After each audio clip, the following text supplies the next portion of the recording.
കർത്താവേ, നിന്റെ ഉന്നതമായ നാമത്തിന് സ്തോത്രം ചെയ്യുന്നു. കർത്താവേ, നിന്റെ വിശുദ്ധ പൗരോഹിത്യത്തെ മഹത്വപ്പെടുത്തണം.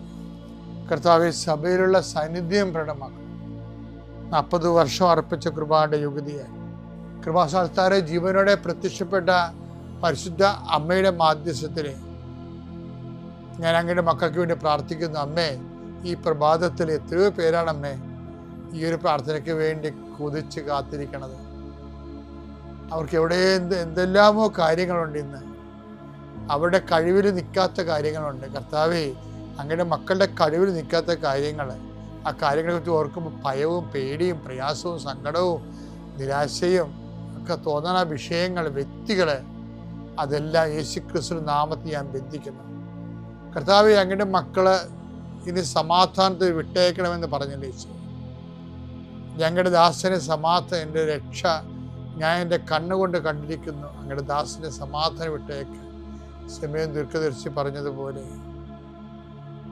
അങ്ങയുടെ മക്കൾ ഈ പ്രാർത്ഥനയ്ക്ക് ശേഷം സമാധാനം കണ്ടെത്താൻ ഇടയാക്കണം പ്രാർത്ഥിക്കുന്നു.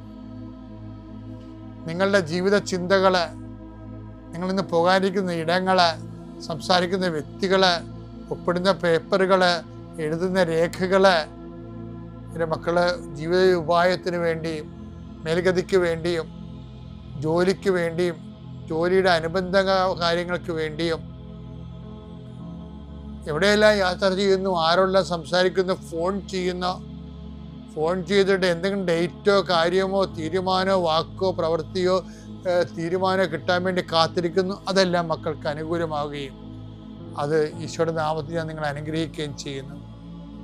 എൻ്റെ കർത്താവ്, മനുഷ്യൻ്റെ ഭീഷണി കാരണം മനസ്സിന് സമാധാനം നഷ്ടപ്പെട്ടവരെ, അവരെ നീ ഏത് ഭവനത്തിൽ പ്രവേശിച്ചാലും ആ ഭവന സമാധാന ആശംസ അർപ്പിച്ച കർത്താവേ, നിന്റെ നാമത്തിൽ നെഞ്ചിലും നെറ്റിലും മുദ്ര വാങ്ങി നിന്റെ നാമത്തിൽ വിശ്വസിക്കുന്ന ഒരു മനുഷ്യനെയും ആരും ഭീഷണിപ്പെടുത്താൻ അനുവദിക്കരുത് കർത്താവേ.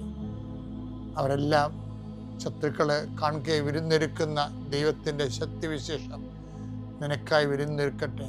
എൻ്റെ എല്ലാ ശത്രുക്കളുടെയും മുന്നിൽ നിത്യം പിതാവും പുത്രനും പരിശുദ്ധാത്മാവ് സർവ്വേശ്വര എന്നേക്കും ആമേൻ. ഇപ്പം ഇവളെ നല്ല പ്രായമാണ്, അവളെ പറയണം എനിക്കൊരു കൂട്ട് കിട്ടണമെന്ന് തോന്നിയായിരുന്നു. അപ്പം പിന്നെ ഞാൻ പറഞ്ഞു കർത്താവിനോട്, കർത്താവേ, നിന്നേക്കാൾ നല്ല കൂട്ട് ആർക്കും തരാൻ പറ്റത്തില്ലെന്ന്. അത് കേൾക്കാൻ നല്ല രസമാണ്. എൻ്റെ ടൈറ്റ് ജീവിതത്തിൽ ജീസസ് നിന്നെപ്പോലെ നല്ല കൂട്ട് ആർക്കും, അതാരും ഗൂഗിൾ കൃഷ്ണനായ പറയണമെന്ന് ഓർക്കണം. ഇത് ഇവളുടെ ജ്ഞാനമെന്ന് പറഞ്ഞ പണ്ടാര ജ്ഞാനമാണ്. എന്ന് വെച്ച് കഴിഞ്ഞാൽ എല്ലാവരും റാലിക്ക് ചില ആൾക്കാർ ഓടുമല്ല, നടന്നു വരുമ്പം ഓടുകയല്ലേ, ഓടുമ്പോൾ നടന്ന് കയറാൻ വരുമ്പോൾ ചില ആൾക്കാർ ഓടുമ്പോൾ ഇവിടെ ഓർത്തിങ്ങനെ ഈ ഓട്ടതിരത്ത് ഉള്ളതായിരിക്കും എന്ന് വിചാരിച്ചു. ആരാണ്ട് ഓടുന്ന കണ്ടപ്പോൾ ഇവളും ഓടി മുമ്പിലെത്തി മാതാവിൻ്റെ അടുത്ത് എത്തണമായിരിക്കും ചിലപ്പോൾ പരിപാടിയെന്ന് വിചാരിച്ച്. പിന്നെ കുറച്ച് കഴിഞ്ഞപ്പോൾ ഒക്കെ മനസ്സിലായി, എടാ ഇങ്ങനെ ഓടിയിട്ട് കാര്യമില്ലല്ലോ, ഞാൻ ജർമ്മനിയിൽ നിന്ന് ഇവിടെ വന്നത് അമ്മയുടെ റാലി കൂടാനല്ലേ വന്നത്. ഞാൻ ഓട്ടം നിർത്തിയപ്പോൾ എനിക്ക് ഭയങ്കര ചൂടായിരുന്നു, ഭയങ്കര ചൂടാണ്. ശരിയാ, നമ്മൾ വെയിലത്തൂടിയല്ലേ പോയത്, നല്ല പൊള്ളണ വെയിലത്തൂടിയാണ് പോയത്. ഇപ്പോൾ ശരീരമൊക്കെ വിയർക്കാൻ തുടങ്ങി. അപ്പോൾ ഈ അവിടെ നിന്ന് തണുപ്പിൽ നിന്ന് ഇങ്ങോട്ട് ലാൻഡ് ചെയ്യുമ്പോൾ ബോഡി വേറെ ഒരു കണ്ടീഷനാകും ഒരാഴ്ച. പിന്നെ ശരിയായി പറഞ്ഞെങ്കിൽ അയ്യോ എൻ്റെ അവസ്ഥയൊക്കെ ഭയങ്കര ഗതികേടായിരുന്നു. ചൊറിഞ്ഞും മാന്തിയൊക്കെ ഞാനൊരു കണക്കിനാണ് ഈ ഫ്രാൻസിലൊക്കെ ജീവിച്ചത്. ചുണ്ടൊക്കെ വല്ലാത്ത മനുഷ്യർ, ചൊരിയും മുഴുവൻ ഇങ്ങനെ പൊടി വന്ന് വയസ്സന്മാരെ പോലെ ഇരിക്കും, പൊടിയൊക്കെ കയറി ശരീരത്തിൽ മുഴുവൻ പൊടി പോലെയൊക്കെ വരും. അതുകൊണ്ട് അവരെല്ലാം കുറേ സാധനങ്ങളൊക്കെ തേച്ചാണ് അവരവിടെ നിൽക്കുന്നത്. അപ്പോൾ അത് ഇവർ വന്ന് ഇവിടെ ലാൻഡ് ചെയ്ത് കഴിഞ്ഞപ്പോൾ ഭയങ്കര ചൂട്, തണുപ്പിനും ചൂടിലൊക്കെ വന്നത്. അപ്പോൾ ഈ ചൂടെടുത്തിട്ട് നിൽക്കാൻ പറ്റണില്ല. ഉടനെ ഈ ഗോകുൽകൃഷ്ണ പറയുവേ, കർത്താവേ, എനിക്കിത് റാലി പൂർത്തിയാക്കാൻ പറ്റാത്ത രീതിയിൽ ചൂടാണ് ഇവിടെ. അതുകൊണ്ട് ഞാൻ എൻ്റെ കുടുംബത്തിൽ നിന്ന് മരിച്ചു പോയിട്ടുള്ള എൻ്റെ പൂർവ്വപിതാക്കന്മാരുടെ ശുദ്ധീകരണത്തിൽ ആത്മാക്കളുടെ വീണ്ടെടുപ്പിന് വേണ്ടി ഞാൻ എൻ്റെ ശരീരത്തിൻ്റെ ചൂട് കാഴ്ചവെക്കണം. പറഞ്ഞാൽ മനസ്സിലായില്ലേ? ജ്ഞാനസ്ഥാനപ്പെടാത്തൊരു സന്തതി പറയുന്ന പ്രാർത്ഥനയാണിത്. എൻ്റെ പൂർവ്വപിതാക്കന്മാർ ശുദ്ധീകരണത്തിൻ്റെ ആത്മാക്കളുടെ വീണ്ടെടുപ്പിന് വേണ്ടി എൻ്റെ ശരീരത്തിൻ്റെ ഇപ്പം സഹിക്കാനാവാത്ത ചൂട് ഞാൻ ഇതാരും ഇവർക്ക് പറഞ്ഞു കൊടുക്കണേ? പരിശുദ്ധാത്മാവല്ല. പിന്നെ ആര് പറഞ്ഞു കൊടുക്കാനാണ്? ഏത് വേദപാഠം പഠിച്ചിട്ടാണ്? ഒരു വേദപാഠവും പഠിപ്പിക്കാത്തവരെ കർത്താവ് പഠിപ്പിച്ചുകൊണ്ടിരിക്കുകയാണ്. ശ്രുതിക്കട്ടെ hallelujah, hallelujah, hallelujah, hallelujah, hallelujah. ആത്മാവിനെ ഞാൻ എല്ലാവരിലും വർഷിക്കും. ഹല്ലേലൂയ, ഹല്ലേലൂയ, മഹത്വം, മഹത്വം, ആരാധന, ഹല്ലേലൂയ.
അച്ഛൻ പറഞ്ഞു വരുന്നത് എന്താ വെച്ച് കഴിഞ്ഞാൽ, നമ്മുടെ ഈ ഭൗതികമായ നേട്ടങ്ങളുടെയും നിയോഗങ്ങളുടെയും ഫസ്റ്റ്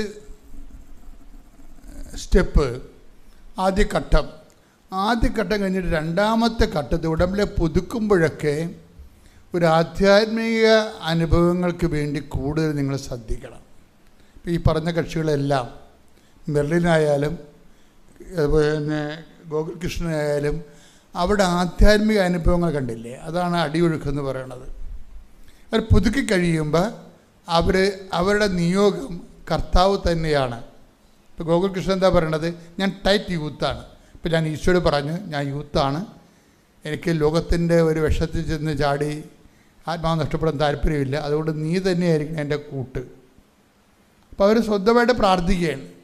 എന്നിട്ട് അവർ ആ ഒരു ബോറടിക്കുന്ന ഒറ്റപ്പെട്ട് പോകുന്നില്ല പല ആൾക്കാരും ചെന്ന് അവർക്ക് പറ്റാത്ത ബന്ധങ്ങളിൽ പോയി ചാടി വീണു പോയിട്ടില്ലേ? ആ ഒരു സംഘർഷമാത്മകമായ ഒരു ടെംപ്റ്റേഷന് ഇവർ ക്രിസ്തുവിനെ വെച്ച് മാനേജ് ചെയ്യണം. കണ്ടില്ലേ? അത് അപാര മാനേജിങ്ങാണ്. ഈ ബോർ ടൈമിൽ ചില ആൾക്കാരിങ്ങനെ കൂട്ടുകൂടുമ്പോൾ എന്താ ഉദ്ദേശിക്കണമെന്ന് അറിയാവോ? അത് നമ്മൾ തേപ്പെന്നൊക്കെ പിള്ളേർ പറയണ സംഭവിച്ചാൽ തേക്കാൻ വേണ്ടി മാത്രം കൂടുന്നവരുണ്ട്. അവരുടെ ഉദ്ദേശം എന്ന് വെച്ച് കഴിഞ്ഞാൽ ഈ ഒരു ടൈം വന്ന്, ഈ ബോർ ടൈം വന്ന് എങ്ങനെയെങ്കിലും ആരെങ്കിലും വെച്ച് ഒന്ന് ഫില്ല് ചെയ്തെടുക്കണം. ആ ബോർ ടൈം കഴിയുമ്പോൾ അയാളെ കണ്ടുപഠിച്ച് അയാളെ മാറ്റിയിട്ട് വേറെ ആൾക്കാരെടുക്കും. അത് തുടങ്ങുമ്പോൾ തന്നെ ഇവർ രണ്ട് കക്ഷികളും പരസ്പരം വഞ്ചിക്കുകയാണ്. തുടങ്ങുമ്പോൾ തന്നെ ഇങ്ങനെ ആത്മവഞ്ചനയിൽ നിലനിൽക്കുന്ന ആൾക്കാർക്ക് ഉടമ്പടിയുമായിട്ട് മുന്നോട്ട് പോകാൻ പറ്റത്തില്ല. കാര്യം എന്താ? നിങ്ങൾ തന്നെ ബേസിക്കായിട്ട് ആത്മവഞ്ചനയിൽ പോവുകയാണ്. അപ്പം നിങ്ങൾ പറയാം അതൊക്കെ സാരമില്ല, ടൈം പാസ് ഒന്നും പറഞ്ഞ സാധനമില്ല. ടൈം പാസ് അല്ല ശരിക്കും സംഭവിക്കണത്. സമയം കൊല്ലാൻ വേണ്ടിയല്ല. നിങ്ങൾ ചെയ്യണത് ഗ്രേസ് പാസ്സാണ് നടക്കുന്നത്. കൃപയാണ് നിങ്ങളെ കൊന്നുകൊണ്ടിരിക്കണത്. എന്താ കാര്യം? ഈ കാപട്യം വെച്ചുകൊണ്ട് നമുക്ക് ഉടമ്പടി മുന്നോട്ട് പോകാൻ പറ്റത്തില്ല. അപ്പം നിങ്ങൾ ചോദിക്കും ഞങ്ങൾ എന്ത് ചെയ്യും, ഞങ്ങൾ പെട്ടുപോയില്ല എന്ന് വിചാരിക്കും. നിങ്ങൾ തൽക്കാലം ചെയ്യാവുന്ന എന്താണ്? നിങ്ങളുടെ പാസ്ബുക്ക്, നിങ്ങളുടെ ചെക്ക് ബുക്ക് കയ്യിൽ നിന്ന് പോയെന്ന് കണ്ടാൽ നമ്മൾ എന്ത് ചെയ്യും? സ്റ്റോപ്പ് പേയ്മെൻ്റ് അടിക്കും ഇല്ലേ? എൻ്റെ ചെക്ക്, ഞാൻ എഴുതിയ ചെക്ക്, ഒപ്പിട്ട ചെക്ക് എൻ്റെ കയ്യിൽ നിന്ന് പോയിട്ടുണ്ട്, അതുകൊണ്ട് ബാങ്ക് ആ ചെക്കും കൊണ്ടുവന്ന പൈസ കൊടുക്കുമെന്ന് പറയും. നിങ്ങൾ പെട്ടുപോയ ബന്ധമാണെങ്കിൽ ഉടനെ സ്റ്റോപ്പ് പേയ്മെൻറ്റ് അടിക്കണം. എന്താ കാര്യം? ഓക്കെ, ഇത്രയും നാൾ നമ്മളിങ്ങനെ ഒരു റിലേഷനിലായിപ്പോയി, പെട്ടിരിക്കുകയാണ്, ഇനി ഞാൻ കംപ്ലീറ്റ് സ്റ്റോപ്പ് ചെയ്യുന്നു. അപ്പം നിങ്ങൾക്കറിയാം, അങ്ങനെയാണെങ്കിൽ ആത്മഹത്യ ചെയ്യും എന്നൊക്കെ പറയാതൊക്കെ അങ്ങനെ ഭയങ്കര ഒരു ഇമോഷണലായിട്ടുള്ള കുറേ സിനിമയിൽ നിന്ന് സീരിയലിൽ നിന്ന് കിട്ടിയിട്ടുള്ള സ്ഥിരം ഡയലോഗ് ഇവിടെ അങ്ങോട്ടും ഇങ്ങോട്ടും കീച്ചും. അതൊക്കെ കീച്ചിക്കും, കുഴപ്പമൊന്നുമില്ല. പക്ഷെ അപ്പോഴും നിങ്ങൾ ശ്രദ്ധിക്കേണ്ട കാര്യം, ദൈവം അറിയാതെ നീ വിശ്വാസിയാണെങ്കിൽ എൻ്റെ മകനെ നീ തിരിച്ചു കൊണ്ടുപോകരുത്. അതാണ് വിഷയം അതാണ്. ആ നിയോഗം നിറവേറിയില്ലെങ്കിലും, നിന്നെ ഏൽപ്പിച്ച കാര്യം നിറവേറിയില്ലെങ്കിലും, നീ നിയോഗം വെച്ച കാര്യം നിറവേറിയില്ലെങ്കിലും നീ പഴയ ജീവിത രീതിയിലേക്ക് തിരിച്ചു പോകരുത്. മനസ്സിലായില്ലേ? അത് ഒന്നിനു വായിച്ച ആ ഭാഗം, അതാണ് നമ്മുടെ ഇന്നത്തെ ക്യാപിറ്റൽ മെസ്സേജ്. ശ്രദ്ധിക്കട്ടെ. Hallelujah, hallelujah, hallelujah, hallelujah, hallelujah. യേശുവേ ആരാധന, ആരാധന, ആരാധന. യേശുവേ നന്ദി, മഹത്വം, മഹത്വം, മഹത്വം. Hallelujah, hallelujah, hallelujah, hallelujah. ആരാധന, യേശുവേ ആരാധന, ആരാധന, ആരാധന, യേശുവേ ആരാധന. ഉൽപ്പത്തി 24:8. എന്നാൽ ആ സ്ത്രീക്ക് നിന്നോട് കൂടെ പോരാൻ ഇഷ്ടമില്ലെങ്കിൽ എന്റെ ഈ ശബ്ദത്തിൽ നിന്ന് നീ വിമുക്തനാണ്. എന്റെ മകനെ അങ്ങോട്ട് തിരികെ കൊണ്ടുപോകരുതെന്ന് മാത്രം. ഞാൻ വിട്ടുപോകുന്ന നാട്ടെന്ന് പറയുന്നുണ്ട്. ഉടമ്പടി പ്രഖ്യാപിതമായ ഒരു വർക്ക് ചെയ്യണത് ഈ മേഖലയിലാണ്. എന്താണ്? ഞാൻ വിട്ടുപോകുന്ന നാട്ടിലേക്ക് നിങ്ങൾ തിരികെ കൊണ്ടുപോകരുത്. അപ്പം നമ്മൾ ഉടമ്പടിയിലൂടെ വിട്ടുപോകുന്ന ഒരു ജീവിത രീതിയുണ്ട്. നിങ്ങളുടെ നിയോഗം നിറവേറിയില്ല, നിങ്ങളുടെ നിയോഗം ആ രീതി നിറവേറിയില്ലെങ്കിലും നിങ്ങൾ വിട്ടുപോകുന്ന ഒരു നാടുണ്ട്, ദൈവാനുഭവമുണ്ട്. നിങ്ങൾ വിട്ടുപോകുന്ന ഒരു ലോകജീവിതമുണ്ട്, അതിലേക്ക് നിങ്ങൾ തിരികെ പോകരുത്. ഇത് നിങ്ങൾ കൃത്യമായിരിക്കണം. ഇത് എന്നെ ബോധ്യപ്പെടുത്താനല്ല, കൗൺസിലേഴ്സിനെ ബോധ്യപ്പെടുത്താനല്ല, ദൈവത്തെ ആദ്യം ബോധ്യപ്പെടുത്തണം. എന്താണ്? എൻ്റെ നിയോഗം നിറവേറിയില്ലെങ്കിലും ഞാൻ തിരിച്ചു പോകത്തില്ല പഴയ മദ്യപാനത്തിലേക്ക്. അതുപോലെ തന്നെ എന്തെല്ലാം തരമാണ് ദൈവത്തിന് സത്യസന്ധമല്ലാത്ത ഒരു വിഷയത്തിലേക്ക് ഞാൻ തിരിച്ചു പോകത്തില്ല. കഴിഞ്ഞ ദിവസങ്ങളിൽ ഒരു സാക്ഷ്യം ഉണ്ടായി. അയാളുടെ പേരൊന്നും പറഞ്ഞിട്ടില്ല, അത് കാരണം എനിക്ക് പേര് കിട്ടിയില്ല. പുള്ളി വൈഫിനോട് പറഞ്ഞു, നമ്മുടെ ഉടമ്പടിയിൽ നിന്ന് വർക്കൗട്ട് ചെയ്യത്തില്ലടി എന്ന് പറഞ്ഞു. ഭർത്താവ് ഭാര്യയോട് പറയണേ, നമ്മുടെ ഉടമ്പടിയിൽ നിന്ന് വർക്കൗട്ട് ചെയ്യത്തില്ലെന്ന് പറഞ്ഞു. അത് പറഞ്ഞ എന്താ കാര്യമെന്ന് ചോദിച്ചു. നീ നിൻ്റെ ആങ്ങളയുമായിട്ട് മിണ്ടിയിട്ട് എത്രയോ വർഷം, 12 വർഷമായില്ലേ. അപ്പം ഞാനീ ജോലി കിട്ടാതെ ഗതി കിട്ടാൻ പ്രേതം പോലെ നടക്കേ ഉള്ളൂ. എന്താ കാര്യം? നീയാണ് ആദ്യം ഉടമ്പടി എടുത്തത്, നിന്നെ കണ്ടാണ് ഞാൻ ഉടമ്പടി വന്നത്. ഭാര്യ ഉടമ്പടി എടുത്തിട്ടാണ് അത് അവളുടെ ഈ ഓൺലൈൻ ഉടമ്പടി എടുത്തത്. അത് കഴിഞ്ഞിട്ടാണ് ഈ ഭർത്താവ് ഇവൾ ചെയ്യുന്ന കാര്യങ്ങളൊക്കെ കണ്ടിട്ട് അയാൾ വന്ന് തീർത്ഥാടന ഉടമ്പടി എടുത്ത്. പക്ഷേ എന്നിട്ടും സംഭവം വിജയിച്ചില്ല. അയാൾ പക്ഷേ ഈ വൈഫിനേക്കാൾ കുറച്ച്, വൈഫിങ്ങനെ ക്യാഷ് വേറെ എടുത്തതാണ്. അതെല്ലാവരും കേട്ടിട്ട് ഉടമ്പടി എടുത്തിട്ട് കുറേ സാക്ഷ്യം പറയുന്നുണ്ടല്ലോ, പോയി നോക്കാമെന്നൊക്കെ പറഞ്ഞുകൊണ്ട് ചുമ്മാ ദൈവത്തിനെ പറ്റിക്കാൻ വന്നതാണ്. കുറേ ആൾക്കാർക്ക് കുറേ സാക്ഷിയൊക്കെ പറയാനുണ്ടല്ലോ. അപ്പോൾ അതുകൊണ്ട് നമുക്കിങ്ങനെ കുറേ വിഷയങ്ങളൊക്കെ ഉണ്ടല്ലോ, അതുകൊണ്ട് നമുക്ക് എന്തെങ്കിലും എഴുതി കെട്ടിത്താത്താന്ന് പറഞ്ഞുകൊണ്ട് കൊണ്ടുവന്ന് കെട്ടിത്താത്തിയിട്ട് അവർ ഒറ്റക്ക് നടക്കുകയാണ്. പക്ഷേ അവർ ചെയ്യുന്നുണ്ട്, പ്രാർത്ഥനയൊക്കെ ചെയ്യുന്നുണ്ട്. അത് കണ്ടപ്പോൾ ഹസ്ബൻഡിന് തോന്നി, ശരി എന്നാൽ ഞാൻ പോയി തീർത്ഥാടന ഉടമ്പടി എടുത്തേക്കാന്ന് വിചാരിച്ചു. തീർത്ഥാടന ഉടമ്പടി എടുക്കുമ്പോൾ അതിൻ്റെ അകത്ത് എഴുതിയിട്ടുണ്ട്, നിങ്ങൾ സംസാരിക്കാതെ ഇരിക്കുന്ന ആരെങ്കിലും ഉണ്ടെങ്കിൽ അവരോട് സംസാരിക്കണം എന്ന് പറയും. അതുതന്നെയാണ് ഈ വൈഫും വായിച്ചത്. ആ പ്രതിയാണ് സംസാരിക്കാതിരിക്കണത്. ഇയാൾക്ക് കുഴപ്പമൊന്നുമില്ല. ഇയാൾ വീട്ടിൽ വന്നിട്ടും പറഞ്ഞ് 2-3 മാസമായിട്ട് ഉടമ്പടി വർക്കൗട്ട് ചെയ്യണില്ല. അപ്പോൾ ഉടനെ ഇയാൾ പ്രാർത്ഥിച്ചപ്പോൾ കർത്താവ് പറഞ്ഞ് ഇവളോട് സംസാരിക്കാൻ പറയാൻ പറഞ്ഞു. അപ്പോൾ ഉടനെ അവൾ പറഞ്ഞ് ഞാൻ സംസാരിക്കത്തില്ലെന്ന്. അപ്പോഴല്ലേ സംഭവം. എല്ലാത്തിൻ്റെയും കൈയിരിപ്പുണ്ടേ. നിങ്ങളുടെ ഉടമ്പടി ഇങ്ങനെ മുനിഞ്ഞ് കത്തണതിൻ്റെ കാരണം നിങ്ങളുടെ കൈയിരിപ്പ് കൊണ്ടാണ്. നിങ്ങൾ ഉടമ്പടി പുതുക്കി 11, 12 പുതുക്കും. പക്ഷെ കൈയിരിപ്പ് മോശമാണെങ്കിൽ എന്തു ചെയ്യും? ഇവളീ ആങ്ങളയോട് സംസാരിച്ചിട്ട് 12 കൊല്ലമായി. 12 കൊല്ലമായിട്ട് ഇന്നുവരെ സംസാരിച്ചിട്ടില്ല. അപ്പം നിങ്ങളിപ്പോൾ കേൾക്കണവർ വിചാരിക്കും കുഴപ്പമൊന്നുമില്ല, ആങ്ങളയില്ലല്ല, എനിക്ക് ആങ്ങളയില്ലല്ല, പിന്നെ ആ പ്രശ്നം നമ്മുടെ അല്ലെന്ന്. ആങ്ങളെ തന്നെയാണെന്ന് പറയുന്നില്ല.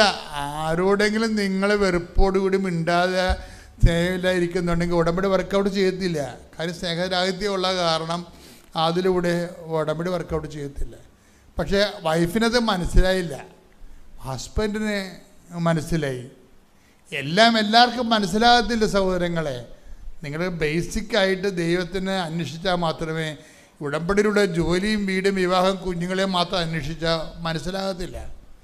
ഉടമ്പടിയിലൂടെ നിങ്ങൾ ദൈവത്തെ അന്വേഷിക്കുകയാണെങ്കിൽ എല്ലാം മനസ്സിലാകും. ഉടമ്പടിയിലൂടെ അന്വേഷിക്കുന്നത് എന്താണ്? ഒരു ഉന്നതമായ ആധ്യാത്മിക ജീവിതം അന്വേഷിക്കണം. അപ്പം നിങ്ങൾ നേരത്തെ പറഞ്ഞ പോലെ കേൾവില്ലാത്ത നിങ്ങൾ വെക്കാത്ത ആപ്ലിക്കേഷന് പോലും നിങ്ങളെ തിരിച്ചു വിളിച്ച് ജോലി തരും. കാര്യം എന്താണ്? നിങ്ങൾ ദൈവത്തിൻ്റെ കാര്യം ആദ്യം അന്വേഷിച്ചുകൊണ്ടാണ്. ഇതൊരു 100 പ്രാവശ്യം നമ്മൾ കേട്ടിട്ടുണ്ട്, നിങ്ങൾ ആദ്യം ദൈവരാജ്യം അന്വേഷിക്കണമെന്ന്. കേട്ടത് കൊണ്ട് കാര്യമില്ല, അത് അഭിഷേകമായിട്ട് ആന്തരിക ബോധ്യമാകണം. ടെസ്റ്റ് ചെയ്തപ്പം എനിക്ക് കൂടുതലായിരുന്നു. പിന്നീട് ഡോക്ടർ ഒരു അപ്പോയിൻമെൻറ്റ് തന്ന, അതിനനുസരിച്ച് വീണ്ടും വെറും വയറ്റിൽ ടെസ്റ്റ് ചെയ്തപ്പം എനിക്കത് നോർമലാവുകയും ഞാൻ അതിനു വേണ്ടി കൃപാസനത്തിൽ ഉടമ്പടി കാശിരൂപം ഞാൻ തൊണ്ടയിൽ വെച്ച് പ്രാർത്ഥിക്കുക, അതുപോലെ തന്നെ ഉടമ്പടി ഉപ്പ് ഞാൻ അത് കഴിച്ചിട്ട് പോവുകയും ഞാൻ ടെസ്റ്റ് ചെയ്യുന്ന ലാബിൻ്റെ അവിടെ വിതറുകയും ചെയ്തു. ഞാൻ അതുപോലെ പ്രാർത്ഥിച്ചു. അത്രയും ഹൈ ആയിട്ട് നിന്നത് ഒരു 2 ദിവസം കൊണ്ട് അത് കംപ്ലീറ്റ് നോർമലാണ്. എനിക്കൊരു തൈറോയിഡും ഇല്ലയെന്ന് അവർ പറഞ്ഞു, മരുന്ന് വേണ്ടെന്ന് അവർ പറഞ്ഞു. അതിനുശേഷം എൻ്റെ ഒരു റൈറ്റ് ഭാഗത്തായിട്ട് തൈറോയിഡിൻ്റെ അവിടെ തന്നെ ഒരു മുഴ പോലെയുണ്ട്. അപ്പോൾ ഡോക്ടർ നോക്കിയിട്ട് പറഞ്ഞു ഇത് മുഴ പോലെ കാണണ്ട, എന്തായാലും നമുക്ക് സ്കാൻ ചെയ്യണമെന്ന് പറഞ്ഞു. അങ്ങനെ തൈറോയിഡ് സ്കാൻ ചെയ്തു. അപ്പോഴും എനിക്ക് ഭയങ്കര വിശ്വാസമാണ്, ഇത്രയും എന്നെ എത്തിച്ച ദൈവം ഇനിയും ചെയ്യാൻ ശക്തനാണെന്നുള്ള ഉറച്ച വിശ്വാസത്തിലാണ് ഞാൻ. അപ്പോൾ ഞാൻ പ്രാർത്ഥിക്കുകയും ഞാനിവിടെ ഒന്ന് സാക്ഷ്യപ്പെടുത്താൻ നേരുകയും ചെയ്തു. അതിൻ്റെ ഫലമായിട്ട് ഇപ്പോൾ ഞാൻ തൈറോയിഡ് സ്കാൻ ചെയ്തതിൽ ഒരു കുഴപ്പവും ഇല്ല എന്ന് പറയുകയും പൂർണ്ണമായിട്ടും തൈറോയിഡ് നോർമലായിട്ടാണ് ഞാൻ നിൽക്കുന്നത്. മൂന്നാമതായിട്ട് ഞാൻ ജൂൺ 2023 ജൂണിൽ ഞാൻ പ്രഗ്നൻ്റ് ആവുകയും അതുപോലെ തന്നെ എനിക്ക് അതിനുശേഷം പിന്നീട് അത് അബോർഷനായി പോകാനും ഇടയായി. അതിനുശേഷം ഡോക്ടർ പറഞ്ഞു, അതായത് സ്കാൻ ചെയ്തപ്പോൾ അതിൻ്റെ ബ്ലഡ് ക്ലോട്ടുകളും കാര്യങ്ങളെല്ലാം യൂട്രസിൽ റിമൈൻ ചെയ്യുന്നുണ്ടെന്ന് പറയുകയും അതിന് വേണ്ടി ബ്ലീഡിങ്ങിൻ്റെ മെഡിസിൻ എഴുതുകയും ചെയ്തു. പക്ഷേ എത്ര ബ്ലീഡിങ്ങിന് മരുന്ന് കഴിച്ചിട്ടും എനിക്ക് ബ്ലീഡിങ് വരില്ല. കാരണം എനിക്ക് വിളർച്ചയുണ്ട്, ബ്ലഡ് ശരീരത്തിൽ തീരെ കുറവാണ്. അപ്പോൾ 2 ദിവസം മാത്രമാണ് എനിക്ക് ബ്ലീഡിങ് വന്നത്, അതിനപ്പുറത്തോട്ട് ബ്ലീഡിങ് വന്നിട്ടില്ല. അതിനുശേഷം വീണ്ടും സ്കാൻ ചെയ്യുകയും ചെയ്തു. അപ്പം അതിൽ എന്താ പറയുന്നതെന്ന് വെച്ചിട്ടുണ്ടെങ്കിൽ വീണ്ടും റിമൈനിങ് ആണ്. അപ്പോൾ ഡോക്ടർ പറഞ്ഞു ഡിയാൻസി എന്ന് പറയുന്നത് ഉറപ്പായിട്ടും ചെയ്തേ പറ്റൂ, കാരണം യൂട്രസിനുള്ളിൽ വീണ്ടും അത് ഇരിക്കുകയാണ്. അപ്പോൾ അത് കുറേ നാൾ പോയി കഴിഞ്ഞ് കഴിഞ്ഞാൽ എനിക്കത് എൻ്റെ ശരീരത്തിന് എൻ്റെ ജീവന് വരെ അത് ആപത്താണെന്ന് പറയുകയും ചെയ്തു. അപ്പോൾ അതുകൊണ്ട് തന്നെ പിന്നീട് ഞാൻ ഇതുപോലെ തന്നെ പ്രാർത്ഥിക്കുകയും ഉടമ്പടി വസ്തു കാശുരൂപ എൻ്റെ വയറ്റിൽ നിന്ന് ഞാൻ ശരിക്കും മാറ്റിയിട്ടില്ല. ഞാൻ കിടക്കുമ്പോൾ പോലും തലോണയുടെ അടിയിൽ കൃപാസന പത്രം വെക്കുകയും ഞാൻ അതുപോലെ കംപ്ലീറ്റ് ഞാൻ കൃപാസന എന്ന് പറയുന്ന എനിക്ക് വേറെ ഒരു കാര്യങ്ങളും ഇല്ല. ഞാൻ ഫുൾ ടൈം ഞാൻ കൃപാസനം ആ ഒരു ഇതിലാണ് ഞാൻ നിൽക്കുന്നത്. അപ്പോൾ ഞാൻ അങ്ങനെ പ്രാർത്ഥിക്കുകയും ചെയ്തു. പിന്നീട് ഞാൻ ഇവിടെ സാക്ഷ്യപ്പെടുത്തിയേക്കാമെന്ന് ഞാൻ നേർന്നു. അങ്ങനെ എൻ്റെ ഡിയാൻസിയുടെ ഡേറ്റ് എടുക്കാനായിട്ട് ഞാൻ ചെന്നു. അവിടെ ചെന്നപ്പോൾ കാശുരൂപ എൻ്റെ വയറിൽ വെച്ച് പ്രാർത്ഥിക്കുകയും അതുപോലെ തന്നെ ഞാൻ ഉടമ്പടി ഉപ്പ് ഉപയോഗിക്കുകയും ചെയ്തു. സ്കാനിങ് സെൻറ്ററിലും ഞാനത് വിതറിയിട്ടുണ്ടായിരുന്നു, ഞാനത് കഴിക്കുകയും ചെയ്തിട്ടുണ്ടായിരുന്നു. അതുപോലെ അതുപോലെ തന്നെ ഡോക്ടർ ഡിയാൻസിയുടെ ഡേറ്റ് തരാമെന്ന് പറഞ്ഞു. അപ്പോൾ അതിന് മുമ്പായിട്ട് അവർ പറഞ്ഞു നമുക്കൊന്ന് സ്കാൻ ചെയ്യാം ഫൈനലായിട്ടെന്ന് പറയുകയും അങ്ങനെ സ്കാൻ ചെയ്യുകയും ചെയ്തു. അപ്പോൾ ആ സ്കാനിങ്ങിൽ ആ ബ്ലഡ് ക്ലോട്ട്, അതായത് എനിക്ക് ഡിയാൻസിയുടെ ഡേറ്റ് എടുക്കാൻ ചെന്ന എനിക്ക് ആ ബ്ലഡ് ക്ലോട്ട് ഒരു 2 ദിവസം ബ്ലീഡിങ് ആയി പിന്നെയും ഞാൻ നോക്കിയപ്പോൾ ആ ബ്ലഡ് ക്ലോട്ടൊക്കെ അവിടെ ഉണ്ടെന്നാണ് ഡോക്ടർ പറഞ്ഞത്. ഡേറ്റ് എടുക്കാൻ ചെന്ന് എൻ്റെ അടുത്ത് പറയുന്നത് അത് യൂട്രസിലില്ല എന്നാണ് പറയുന്നത്. ഡോക്ടർ പറഞ്ഞു എന്തോ ഒരു വലിയ അനുഗ്രഹം നടന്നിട്ടുണ്ട്, കാരണം ഇതൊരു ഭയങ്കര മിറാക്കിളാണ്. എന്നെ കളിയാക്കി പറഞ്ഞു നിൻ്റെ യൂട്രസിൽ നിന്ന് ആ ബ്ലഡ് ക്ലോട്ട് അപ്രത്യക്ഷമായി എന്ന് പറഞ്ഞു. പിന്നീട് ഞാനത് എന്താ പറയുക, എനിക്കൊരു വിശ്വസിക്കാൻ പറ്റണേൻ്റെ അപ്പുറമായിരുന്നു. പക്ഷെ എനിക്കറിയാം മാതാവ് എനിക്ക് വേണ്ടി അത്ഭുതം പ്രവർത്തിക്കുന്നു 100% ഞാൻ ഉറച്ച് വിശ്വസിച്ചായിരുന്നു. അത് പ്രകാരം എനിക്ക് മാതാവ് അത്രയും വലിയൊരു അനുഗ്രഹം എന്നെ സംബന്ധിച്ചൊരു ഓപ്പറേഷൻ തിയേറ്ററിൽ, ഞാനൊരു നേഴ്സാണ്, പക്ഷെ ഒരു ഇഞ്ചക്ഷൻ എനിക്ക് എടുക്കുന്നതോ എനിക്കതൊക്കെ ഭയങ്കര ഒരു ഇതാണ്. എനിക്കൊരു കൈ മുറിഞ്ഞാൽ പോലും എനിക്കത് സഹിക്കാൻ പറ്റില്ല. ഞാൻ അതുപോലെ മനസ്സിലോട്ട് അത് അത്രയും മാത്രം എടുക്കും. പക്ഷേ എനിക്ക് ദൈവം അത്രയും വലിയൊരു ഉപകാരം ചെയ്തു തന്നു. ഒരു ഓപ്പറേഷൻ തിയേറ്ററിലും വേണ്ട, ഒരു ഡേറ്റും വേണ്ട, ദൈവം നിനക്കായിട്ട് വലിയൊരു അനുഗ്രഹം തന്നെ, ഒരു മിറാക്കിൾ എന്ന് പറഞ്ഞുകൊണ്ട് അത് അവിടെ കഴിയാണ് ഉണ്ടായത്. പിന്നെ